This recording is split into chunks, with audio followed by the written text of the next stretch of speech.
टिकैत के अगुवाई में अब इस प्रदर्शन की तैयारी नोएडा में की जा रही है, जो फैसला मुजफ्फरनगर में हुई बैठक में लिया गया है।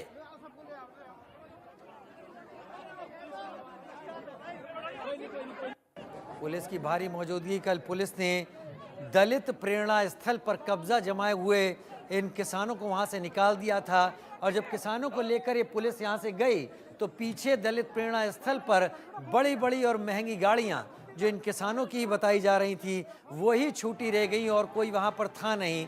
लेकिन उसके बाद कुछ देर बाद ये खबरें आने लगी कि अब एक बार फिर नोएडा में जुटने की तैयारी है इन किसानों की। ग्रेटर नोएडा के 0 पॉइंट पे किसानों की महापंचायत चल रही है। ऐसी स्थिति में पूरे नोएडा, ग्रेटर नोएडा में सुरक्षा व्यवस्था के पाबंद जो है वो सख्त किए गए हैं। मैं अभी मौजूद हूँ 0 पॉइंट पे। अब ये देखेंगे इधर पुलिस की ब्रीफिंग चल रही है ताकि आगे की रणनीति जिस तरीके से किसानों की होगी या किसानों के आने की संभावना जिस तरीके से है उसको कैसे कंट्रोल किया जाए या कैसे पूरी व्यवस्था देखी जाए, ट्रैफिक व्यवस्था कैसी होगी, इस सब को लेकर के ब्रीफिंग की जा रही है।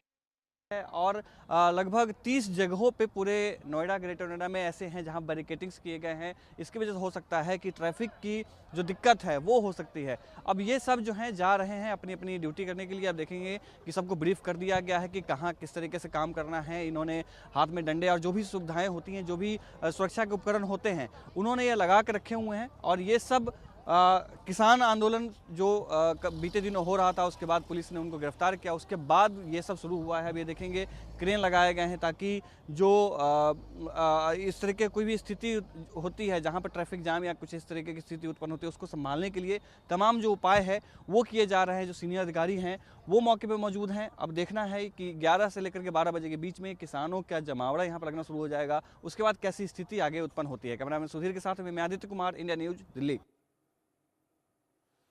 पुलिस अपनी तरफ से कदम उठा रही है, किसान अपनी तरफ से रणनीति बना रहे हैं। क्या होगा आगे आने वाले दिनों में ये बस कल्पना की जा सकती है, क्योंकि 2 दिन पहले जो नोएडा की सड़कों पर जाम लगा था, लोगों को भारी दिक्कतें हुई थी, उसके बाद हालात खराब जरूर हुए थे। महेंद्र माही मेरे साथ, मेरे सहयोगी इस वक्त नोएडा से लाइव जुड़ रहे हैं। महेंद्र, क्या दिख रहा है सड़कों पर? लोगों के अंदर क्या किसी तरीके का डर है? पहली बार जब नोएडा में ग्रेटर नोएडा हाईवे जाम हुआ, एक्सप्रेसवे जाम हुआ, बहुत दिक्कत हुई थी। उसके बाद लगा हल सामने आ रहा है, लेकिन पुलिस ने दलित प्रेरणा स्थल पर कब्जा जमाए हुए इन किसानों को वहां से हटा दिया। अभी क्या दिख रहा है पूरे आसपास में? बिल्कुल राजीव, देखिए अगर आज की बात करें तो आज नोएडा में जो ट्रैफिक है काफी स्मूथ नजर आ रहा है। कल जिस तरीके से तस्वीर नजर आई थी कि जो किसान थे दलित प्रेरणा स्थल पर आंदोलन कर रहे थे, उसके बाद जब वहां पुलिस आई और मात्र 5 मिनट के अंदर सभी किसानों को हिरासत में लिया और सूरजपुर जेल ले गई। अगर आज की तस्वीरों की बात करें तो जिस तरीके से किसानों की गिरफ्तारी हुई थी उसके बाद ये कहा गया था कि इनके खिलाफ, यानी कि गिरफ्तारी के खिलाफ हम पूरे प्रदेश भर में आंदोलन करेंगे और पश्चिमी उत्तर प्रदेश में चक्का जाम करेंगे और तहसील में हंगामा करेंगे। तो उसका असर कहीं देखने को नहीं मिला। राकेश टिकैत को अलीगढ़ टप्पल में ही रोक लिया गया और जो किसानों की महापंचायत होनी थी वो ग्रेटर नोएडा के 0 पॉइंट हुई थी। वहां जो तस्वीर थी वहां भी 1000 के नीचे, यानी कि 500 से अधिक आसपास जो किसान थे वो महापंचायत कर रहे थे। तो कुल मिलाकर कह सकते हैं जो असर था वो बेअसर दिखा नोएडा और ग्रेटर नोएडा का ट्रैफिक में, क्योंकि कुछ लोगों को कल देर रात ही रिहा कर दिया गया। नोएडा पुलिस कमिश्नर का साफ तौर पर कहना था कि हमने ऐसे महिलाओं बुजुर्गों को रिहा किया है जिनको कोई बीमारी हो, गंभीर बीमारी हो। तो ऐसे में ये भी एक पुलिस का कह सकते हैं कि मानवीय चेहरा दिखाई दिया कि वहां उन्होंने कुछ लोगों को छोड़ दिया। ऐसे में जो लोग गिरफ्तार हैं उनकी रिहाई को लेकर जो तमाम किसान संगठन है वो 0 पॉइंट पर पंचायत कर रहे हैं और ये स्ट्रेटेजी बना रहे हैं कि आने वाले समय में या आने वाले दिनों में हम किस तरह की प्लानिंग कर सकते हैं, किस तरह का आंदोलन दे सकते हैं। जहां एक तरफ राकेश टिकैत और नरेश टिकैत ने यह कहा था कि जो पश्चिमी उत्तर प्रदेश का किसान है अपने अपने जिला मंडल पे आंदोलन करेंगे और इसका विरोध जताएंगे, मगर कह सकते हैं कि राजीव इसका कुछ ज्यादा असर नोएडा की सड़कों पे नहीं मिला। ये तस्वीर मैं आपको दिखाना चाहूंगा। ये तस्वीर महामाया की है, चिल्ला बॉर्डर की है। कल जिस तरीके से यहाँ काफी लंबा जाम लगा था और यहाँ भारी पुलिस बल तैनात थी, आज यहाँ थोड़ी रियायत दी गई है। पुलिस बल अभी भी तैनात है, अभी भी एसीपी की यहाँ ड्यूटी लगाई है ताकि कोई भी किसान यहाँ आता है तो उसको यहीं पकड़ लिया जाए, क्योंकि यहाँ से मात्र दिल्ली जो है 500 मीटर की दूरी में दिल्ली है। आप देखेंगे सड़कों के किनारे, यानी कि यही दलित प्रेरणा स्थल है जहां जो कल किसान सुबह के वक्त बैठे थे और तकरीबन 11:30-12 बजे के आसपास ये पूरी जगह खाली करा दी गई थी। और तस्वीरें ये बयां कर रही कि किस तरीके से जो आंदोलन है, या कह सकते हैं जो महापंचायत है, उसका असर नोएडा और ग्रेटर नोएडा में बहुत ही कम देखने को मिल रहा है। और चाहे पूरे पश्चिम उत्तर प्रदेश की बात करें, राकेश टिकैत को टप्पल में ही पुलिस ने रोक लिया था। वो अपने थल बल के साथ नोएडा के लिए आ रहे थे, मगर उनको वहां रोक लिया। वहीं बात करें जीरो पॉइंट की, तो जीरो पॉइंट में भी तो तमाम जो अधिकारी हैं वो वहां मौजूद है। और सबसे अच्छी बात यह है कि देखिए 2 दिन से लगातार नोएडा की जो तमाम सड़कें हैं वहां चक्का जाम हो गया था।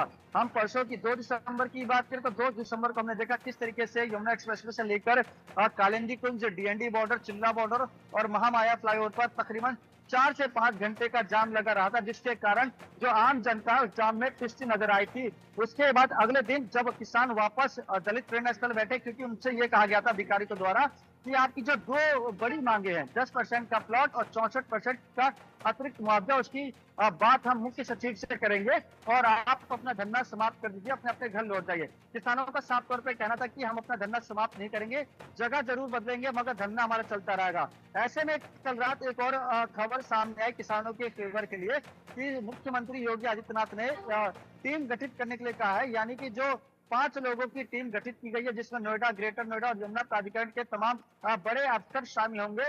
वो 5 अधिकारी जो मुआवजा और 10% का प्लॉट, उस पे किसानों के साथ चर्चा करेंगे, बातचीत करेंगे और 1 महीने के भीतर मुख्यमंत्री और मुख्य सचिव को रिपोर्ट पेश करेंगे। तो ऐसे में कह सकते हैं जो आंदोलन है वो लखनऊ तक गया। लखनऊ के बाद जो मुख्यमंत्री योगी आदित्यनाथ है, उन्होंने आदेश जारी किया कि जल्द ही जो 5 सदस्यों की टीम है वो पूरे किसानों के मुद्दों पर चर्चा करेगी, विषयों के बारे में जानकारी लेगी, आखिर किन किन समस्याओं से जो नोएडा और ग्रेटर नोएडा के किसान है वो जूझ रहे हैं। तो ऐसे में कल देर रात तकरीबन 10:30 बजे के आसपास उत्तर प्रदेश के मुख्यमंत्री और मुख्य सचिव द्वारा एक चिट्ठी जारी की जाती है, जिसमें यह साफ तौर पर बताया जाता है कि 5 सदस्यों की जो कमेटी है वो किसानों के विषय पर चर्चा करेगी और उसकी रिपोर्ट 1 महीने के भीतर मुख्यमंत्री और मुख्य सचिव को देगी। तो ऐसे में कहीं ना कहीं कुछ किसान ऐसे थे जिन्होंने कहा कि ठीक है, मुख्यमंत्री और उनके जो तमाम आला अफसर है हमसे बात करेंगे, हमारी समस्याओं का समाधान निकालेंगे, मगर इससे बड़ी बात यह है कि जो किसान हमारे गिरफ्तार हुए हैं या किसान जो हिरासत में लिए गए हैं, उनको अगर यहाँ नहीं किया जाएगा तो एक बड़ा आंदोलन का रूप ले सकते हैं। अच्छा, ऐसा है महेंद्र, आप विस्तार से जानकारी दे रहे हैं। जो लगातार बातें हो रही हैं सरकार के बीच में, इसमें मुआवजे को लेकर एक बड़ी बात कर रहे हैं। 10% प्लॉट, विकसित भूखंड की बात अभी अलग रखते हैं। जो एक बड़ा तबका जो यहाँ पर सड़कों पर आकर बैठा था, उसका कहना था जो 10 साल पहले हो चुके थे समझौते जिसमें ज़मीन ली गई थी, उसमें जो पैसा दिया गया, जिसको स्वीकार भी कर लिया गया, सेटलमेंट भी हो गया, अब उसको आज की तारीख में बढ़ाकर मांगा जा रहा है। क्या ये फीजिबल है? क्या ये हो सकता है? क्योंकि ऐसा अगर प्राइवेट के साथ कोई समझौता किया जाता तो प्राइवेट एक बार पेमेंट करने के बाद शायद ये मानता नहीं। क्या ये जो बढ़ी हुई दर मांगी जा रही है, इस पर सरकार कुछ अपना रुख साफ कर रही है? राजीव, देखिए इसमें भी किसानों ने एक तर्क दिया है, एग्जाम्पल दिया है। उन्होंने कहा है कि देखिए गोरखपुर में एक एक्सप्रेसवे बन रहा है और उस एक्सप्रेसवे के बदले जो लोगों की जमीन ली गई थी, वहां उन्हें 4 गुना अधिक मुआवजा मिल रहा है। यानी कि अगर सर्कल रेट नोएडा में लाख रुपए प्रति वर्ग मीटर है तो उसको 4 लाख रुपए प्रति वर्ग मीटर दिया जाए। ये एग्जाम्पल गोरखपुर के लोग, जो गोरखपुर में हाईवे बन रहा है उसको लेकर नोएडा के किसान दे रहे हैं। और नोएडा के किसानों का साफ तौर पर कहना है कि देखिए जब हमारी जमीन ली गई तो जो सर्कल रेट तक काफी कम था और हमें खुद नहीं पता था कि यहाँ इस तरीके से जो जमीन है उसका अभाव पड़ जाएगा और इतनी महंगाई हो जाएगी। तो एक बार हमसे जो हमारी जमीन ली गई है उसका हमें 10% का प्लॉट, यानी कि किसी की जो खेत गई है उसके बदले उसको आवासीय प्लॉट मिले 500 मीटर का और 1000 मीटर का, और उसके बदले जो जमीन गई है उसके बदले 64% का अधिक मुआवजा मिले। ऐसे में अभी आपने देखा ही होगा किस तरीके से जो जेवर एयरपोर्ट बना है, वहां के भी जो किसान है उनका साफ तौर पर कहना है कि एक बार फिर से हमें अतिरिक्त मुआवजा चाहिए। यानी कि जिस वही सवाल मैं कह रहा हूँ। सेटलमेंट तो पहले हो चुका है, सारी चीजें हो चुकी हैं उस वक्त के हिसाब से। भविष्य में क्या होने वाला है? क्या आज अगर सेटलमेंट हो जाता है और 10 साल बाद जो आज के रेट है वो और बढ़ जाते हैं, तो क्या उस हिसाब से एक बार फिर मुआवजे के लिए यही होगा? बिल्कुल राजीव, अगर इस तरह का स्टेप सरकार, प्रदेश सरकार उठाती है या सोचती भी है कि जो तमाम किसान संगठन है जो इस तरह का आंदोलन कर रहे हैं अपने मुआवजे को लेकर, तो राजीव कम से कम 14,000 करोड़ या कह सकते हैं 15,000 करोड़ का पूरा भार पड़ेगा, जो कि एक बहुत बड़ा अमाउंट होता है। तो ऐसे में हमने देखा किस तरीके से सरकार यही समझाने की कोशिश कर रहे हैं, तमाम अधिकारी यही समझाने की कोशिश कर रहे हैं कि 64% का जो अधिक मुआवजा है और जो 10% का प्लॉट है, प्लॉट के में जो हमारे सूत्र बता रहे हैं कि सरकार और जो तमाम प्राधिकरण के अधिकारी है, प्लॉट के मामले में थोड़ा सा पीछे हट सकते हैं, यानी कि प्लॉट देने में राजी हो सकते हैं, मगर जो 64% का अधिक मुआवजा है उसमें कहीं ना कहीं बात फंसी हुई है। और जब भी पिछले 1 साल से लगातार जो आंदोलन है वो चलता रहा है। एक तरफ कुछ लोग ये कह रहे हैं कि जब आप अपनी जमीन का मुआवजा उठा चुके हैं, उस टाइम 2013 में जो जमीन का रेट था उसके मुताबिक हमने आपको मुआवजा दिया। आज 2024 है, तो आज हम इसके बदले 2024 के मुकाबले हम आपको उस सर्किल रेट का मुआवजा नहीं देंगे। मगर जो किसान इसी बात पर आ रहे हैं कि हमें जो मौजूदा सर्किल रेट है उसके मुताबिक हमें मुआवजा चाहिए, क्योंकि हमें नहीं पता था कि नोएडा में जो जमीन की कीमत है वो करोड़ों में पहुंच जाएगी। अगर ऐसा होता तो हम अपनी जमीन नहीं देते, और हमें बहलाया फुसलाया गया था, हमें बताया गया था कि आपको रोजगार दिया जाएगा, आपकी जमीन जा रही है तो आपकी सारी साथ वो सुविधा होंगी, मगर हमें ना स्थानीय नौकरी मिली, ना लोगों को कोई रोजगार मिला, ना हमें उस तरीके का फायदा मिला जो अन्य लोगों को मिल रहा है। ये बात सबसे बड़ी निकल कर सामने आ रही है। राजीव, चूंकि टीम गठित कर दी गई है, 5 लोगों की टीम गठित की है, इसमें तमाम बड़े IAS अफसर हैं, वो इन सब बातों को संशोधन करेंगे, बारीकी से जानेंगे कि आखिर इन सब चीजों पर जो चर्चा की जाए, मुख्यमंत्री के सामने जब बातें रखेंगे कि इस तरह की चीजें नोएडा और ग्रेटर नोएडा के किसान मांग कर रहे हैं कि 10% का प्लॉट, क्योंकि राजीव आपको पता है नोएडा में अब जमीन बिल्कुल खत्म हो चुकी है और ग्रेटर नोएडा में कुछ हिस्सा जमीन का बचा है, वहाँ तमाम ऑलरेडी जो बिजनेस क्लास के लोग हैं या कह सकते हैं बड़ी इंडस्ट्री, बड़ी यूनिवर्सिटी है, उनकी जमीन है। नोएडा में बहुत ही मुश्किल है कि आपको खाली जमीन दिखाई जाए। जो जमीन है या तो प्राधिकरण की है या किसी बिल्डर की है, इसमें किसी का काम चल रहा है। तो इस तरीके की भी बात सामने आ रही है। किसानों का साफ तौर पर कहना है कि हमारे साथ छल कपट करके अधिकारियों ने हमारी जो जमीन है वो ली है। अगर हमें ये पता रहता कि आने वाले समय में हमारी जमीनों का जो रेट है लाखों में नहीं करोड़ों में मिलता, तो हम अपनी जमीन का सौदा नहीं करते, ना ही हम मुआवजा लेते। जी राजीव। महेंद्र, लेकिन महेंद्र, आज जो स्थिति है, क्या पुलिस एंटिसिपेट कर रही है कि कल कुछ हालात बिगड़ने की कोशिश हो सकती है? और राजीव देखिए, अगर आज की तस्वीरों की बात करें तो एक तरीके से पिक्चर पूरी साफ हो चुकी है। तस्वीर हमने देखा सुबह से ही इंडिया न्यूज की जो टीम है ग्राउंड जीरो पर, हमने देखा कहीं भी जाम की स्थिति नहीं है जैसे कि कल और परसों थी।